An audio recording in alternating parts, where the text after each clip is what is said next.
Before the cylinder fell, there was a general persuasion that through all the deep of space, no life existed beyond the petty surface of our own minute sphere.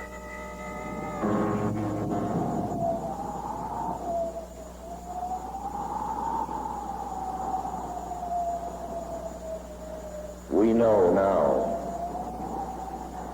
that in the early years of the 20th century, this world was being watched closely by intelligences greater than man's. Across an immense ethereal gulf, minds that are to our minds as our minds are to the beasts in the jungle. Intellects, vast, cool, and unsympathetic, regarded this earth with envious eyes, and surely drew their plans against us.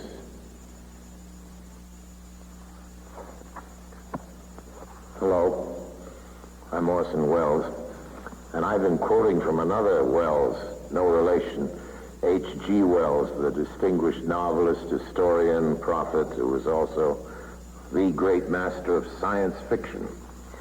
He wrote The War of the Worlds, on which was based a certain notorious radio broadcast, which, as some of you may remember, sent many thousands of our listeners panicking into the streets all over the country. H.G. denounced me for doing it, but later when he realized that our broadcast, like his story, was not intended to cause riots, but just to entertain, we got to be good friends, and I was forgiven. Whether all those people who jammed the highways and even took to the hills to escape the Martians have forgiven me is another matter. This is it. We thought that this was it. Listening to that show, I said we were very impressionable at that age because of Buck Rogers and Flash Gordon, and that really made a big impression on us. One fellow in particular who owned a store took the money from his cash register and loaded his car up with food and took off for the mountains and left his wife and children at home. New York City was just demolished, and they were coming closer. All of North Jersey is an inferno, and they are proceeding south. I can conceive of no nightmare as terrifying as establishing such communication with the so-called superior, or if you wish, advanced technology in outer space. George Wald is a Nobel Prize-winning biologist, one of a group of distinguished scientists meeting on the subject of extraterrestrial life. All of the people you will be seeing in this program, scientists, radio listeners, Orson Welles, have one thing in common. Each has had reason to believe in the likely existence of non-earthly life in the universe. I think there's no question but that we live in an inhabited universe that has life all over it. What I'm imagining is the facts that I've just stated becoming generally known, so that people know that out there is a million other civilizations. They all look fabulously ugly, and they're all a lot smarter than us. That seems to me useful and a character-building experience for mankind. From the monstrous Mars life of his famous broadcast, Orson Welles will be taking us through science fiction to science fact, to the new view of extraterrestrial life now emerging from probes to the planets, interstellar discoveries, and findings about the nature of life itself. A real picture as astonishing in its way as the science fiction of 1938. If there is life out there, intelligent life, how did we ever get the notion that it might be otherwise than friendly? Well, Mars, of course, is the god of war, so the planet bearing his name might be expected to have warlike intentions. In our broadcast, the Martians were as aggressive and ruthless as any human being. Ridiculous assumption on the face of it. They were supposedly as bad as we are, at our worst, and also much uglier. They brandished death rays in their slimy tentacles. And for a while at least, just toward the end of the radio play, they appeared to be totally invincible. What finally stopped them? Well, here's the way it went. In the words of the mythical Professor Pearson of Princeton, who was our commentator, I remember, he said, writing in his journal when the whole thing was put together again and the world was in business, I remember wandering through Manhattan, standing alone on Times Square, and catching sight of a lean dog running down 7th Avenue with a piece of dark brown meat in its jaws. I walked up Broadway, past silent shop windows, and suddenly I caught sight of a Martian machine. And then across Columbus Circle, I could see, standing in a silent row, 19 of those great metal titans, their cowls empty, their steel arms hanging listlessly by their sides. And I looked for the monsters that inhabit those machines, and then, before my eyes, I saw them stark and silent. The Martians themselves, with a flock of hungry birds pecking and tearing brown shreds of flesh from their dead bodies.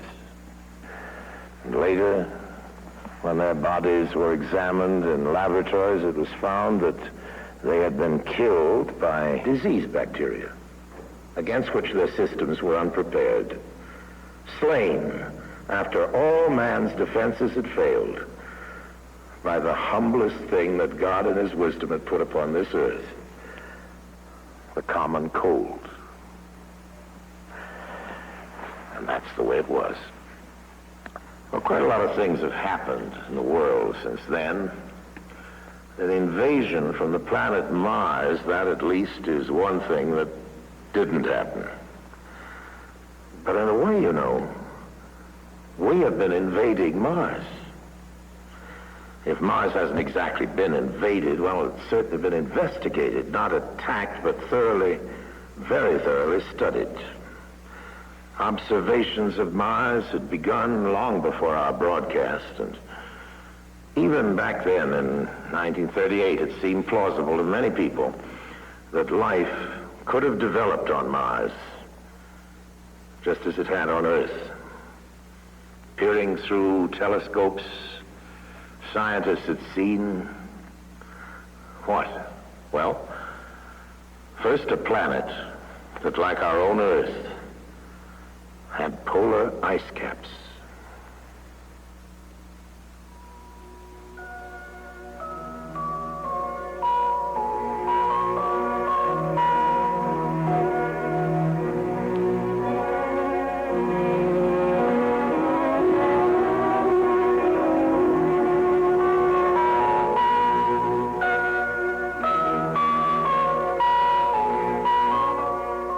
They were fascinated to see that the ice caps grew and receded with each year. Large areas changed color with the seasons. Did that mean vegetation? Straight lines were sighted on the planet's surface. Some called them canals. The American astronomer Percival Lowell believed that these Martian canals had been created by an advanced technological civilization. First in 1965 and then again in 1969, NASA sent spacecraft to fly by Mars and send back scientific measurements and close-up photographs. This is picture 21, a red picture, wide-angle picture, fantastic picture. That's beautiful. That's beautiful. Look at those little craters. This is a narrow-angle camera view. The Mariner missions were great achievements for the scientists. But the pictures of Mars showed a world of total desolation. Was Mars less like the Earth then and more like the Moon? There were no canals, no cities, no areas of cultivation, no signs of upheaval or layering in the Martian crust to indicate that the planet was active or evolving geologically. The pictures revealed no volcanoes to spew out gases that could enrich the atmosphere, and water, so essential to life, seemed to be present only in traces. The atmosphere was so thin as to make the possibility of life seem even more remote. For the fans of science fiction, not very exciting. But for scientists, the whole excitement is finding out the facts. That's the whole name of the game. Now, these first flybys had revealed only some of the facts. But all the same, the exploration of Mars and of all the other planets of the solar system was actually getting underway. I can't feel that any person with any soul can look out on that universe that surrounds us and can imagine the immensity of it and the history of it without being rather impressed with the idea that we, as little atoms made of the same stuff those stars are made of, have the capability to regard the other part of the universe. One piece of the universe has the ability to look at another part of the universe and wonder about it. That's a very amazing thing, and it brings into one's mind all kinds of thoughts about religion and philosophy and so on. But don't ask me about life on Mars, okay? In the fictional Martian story, in the War of the Worlds, it was understood that the Martians were fighting for their own survival. Their planet was growing so cold and inhospitable that they might perish if they remained. Well, real life confined to such a planet would fight for survival by trying to change itself, by evolving. Every living thing on Earth has evolved from the lowly, the invisibly small microbe. Given nourishment, the microbe will grow colonies so vast that they rapidly become visible to the eye. Here on our planet, microbes have adapted to survive the most hostile conditions. Arid deserts, the frozen Himalayas, in trenches under thousands of tons of pressure in the ocean deeps. Biologists at Ames Laboratory are discovering adaptive capabilities in life forms that a few years ago would have been regarded as fantastic. Within the cooling systems of atomic reactors, organisms have been discovered flourishing, where radiation could be expected to destroy any living thing. In hospitals that use ultraviolet for sterilization, strains have been found resistant to the killing radiation. Biologists are growing organisms in salt solutions, in acids, in alkalines, in ammonia gas, in boiling hot springs, in ice that is thawed for part of every day. In the vacuum of a space simulator, life forms have been flourishing for years without oxygen.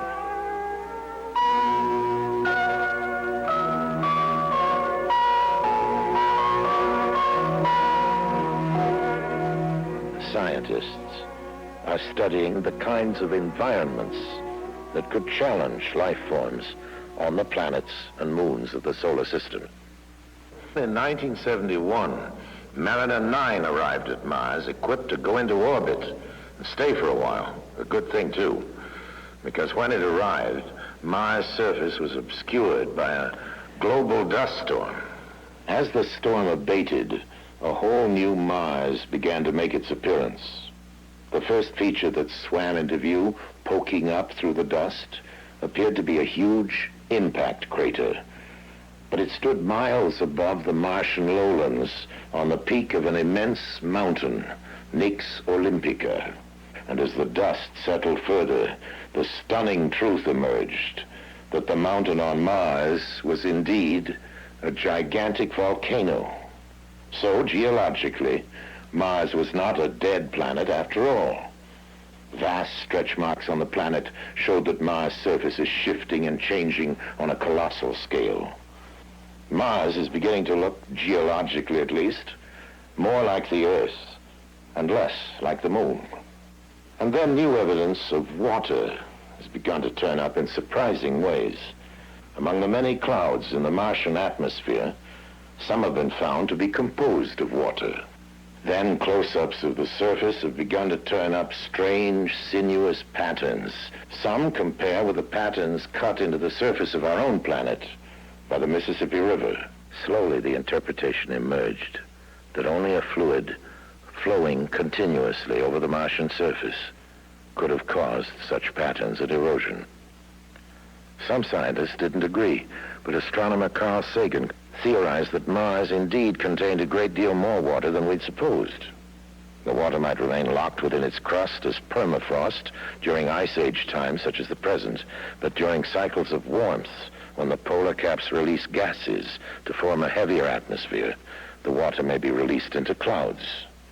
Such clouds could bathe the planet in rains for thousands and perhaps millions of years.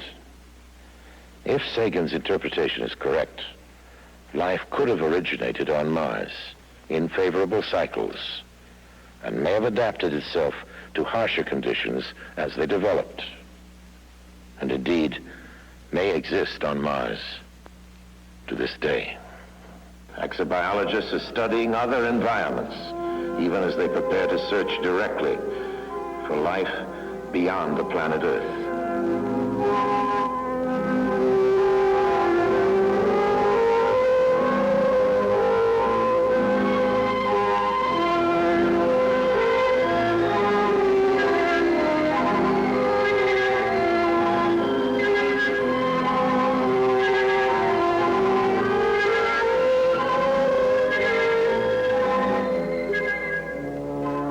Flying by Jupiter, Pioneer 10 confirmed estimates that within its atmosphere are combinations of gases similar to those in which life originated on Earth. While a second Pioneer is being aimed to curve past Jupiter and fly by Saturn, Earth-based measurements show that a moon of Saturn, nearly the size of the planet Mercury, contains an atmosphere, water, and surprising warmth. A Viking spacecraft is being readied to land on Mars in 1976, carrying an automated chemical laboratory to sample Martian soil for life forms. The discovery of just one bacteria on Mars, or any other body of the solar system, would indicate that the whole chain of evolutions, cosmic, chemical, and biological, is at work everywhere. In that case, the creation of life anywhere in the universe would be more the rule than the exception. In that case, there may be other intelligent civilizations capable of communicating with us. In the impact on ourselves of contact with another intelligent civilization, how it might come about and what the effects might be, is now being discussed by serious thinkers the world over. This symposium at Boston University includes astronomer Carl Sagan, anthropologist Ashley Montague. Krista Stendhal is Dean of the Harvard School of Divinity. Professor Berenson teaches a course entitled Search for Life in the Universe. Professor Philip Morrison of MIT co-authored the first seriously reasoned paper on possible modes of communication with extraterrestrial life. George Wald won the Nobel Prize in 1971 for his work in physiology. It is now okay to talk about life elsewhere or intelligent life elsewhere, whereas a decade or two ago it wasn't okay. It was considered too speculative to be worth any investment of time. That the number of stars in our galaxy alone is so staggeringly large, of the order of 10 to the 11 or more. The probability of stars having planetary systems is so high, we think perhaps half. The probability that those planetary systems might be comparable with our own, and that the stars have some kind of an ecosphere, a sphere in which the radiation is suitable for life, that it's not too hot, not too cold, meeting the other criteria, seems so reasonable. These bits of information have come from astronomy primarily. And then we join with the biochemists who tell us about the probable evolution of life here on Earth, the kinds of elements that are necessary for it, DNA molecules, amino acids and the like, amino acids which have now been found in meteorites, that we have now found interstellar molecules floating out in the space between stars, so that you know the materials for carbon-based life exist.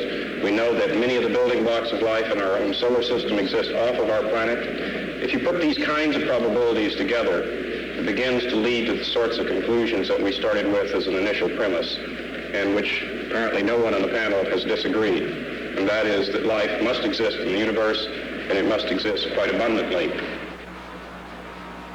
The most optimistic estimates, in the view of many, about the number of civilizations that there might be in the galaxy is of the order of 1 million, which means that only one in a few 100,000 stars has such civilizations. That would mean 1 billion such places just in our own galaxy that might contain life. As I believe there's a society of these groups, not just one. There are probably very many. There's only one. We have no hope of finding them. There are probably thousands, maybe as many as 1 million. They probably already have had a long history of this same experience of finding new ones and bringing them into the network. And I would imagine if an advanced civilization wanted to talk to us, they would say, oh, well, look, those guys must be extremely backwards. Go into some ancient museum and pull out one of those, what do they call, radio telescopes, and beam it at them. In 1970, a study of the feasibility for picking up interstellar communication was made in California by a number of radio scientists there, as well as astronomers and others. It's called Project Cyclops. The outcome of that study was that the United States had the technical capability of building a large radio array, which would be able to scan the heavens with fairly great resolution and power sensitivity out to a distance of many hundreds or possibly thousands of light years, with the very distinct possibility of picking up a signal if it were there. Our present technology is able to detect ourselves anywhere in this galaxy of about 250 billion stars. First, the people beaming the message will be incredibly alien. Even if their biochemistry resembles the biochemistry Professor Wall teaches, it will not be all that close, you know. It will have enzymes, but it will be, the LD situation will be quite different, and I don't know what chains of enzyme systems they will have at all. And you couldn't eat their food, very likely, even though they're the same biochemistry. Any more we eat the food of a mushroom, it's very difficult to eat that.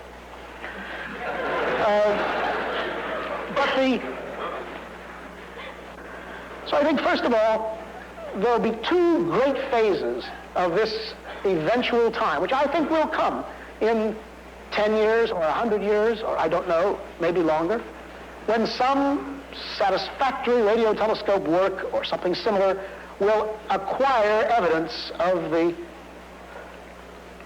deliberate beaming of a message, protracted message, out into space.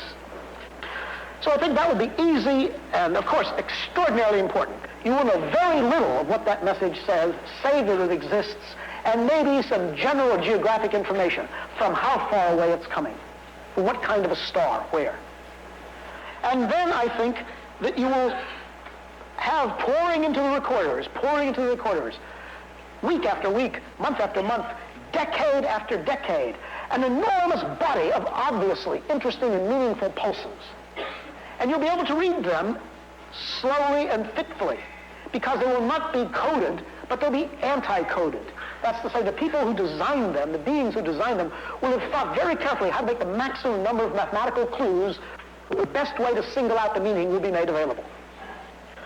I think the most important thing that it will bring to us, if we can finally understand it, will be a description, if it exists at all, of how the beings disposing of great technology were able to fashion a world in which they could live and persevere and maintain something of worth and beauty for a long period of time. And finally, it would end our social and cultural isolation. To date, we have been bounded not only into our own countries and into our own small regions on this planet, but most assuredly within our solar system itself. If there are the tens of billions of other civilizations which the predictions indicate might be, then we would join a larger galactic community. In 1976, we're going to be able to explore Mars for perhaps not so humble microorganisms.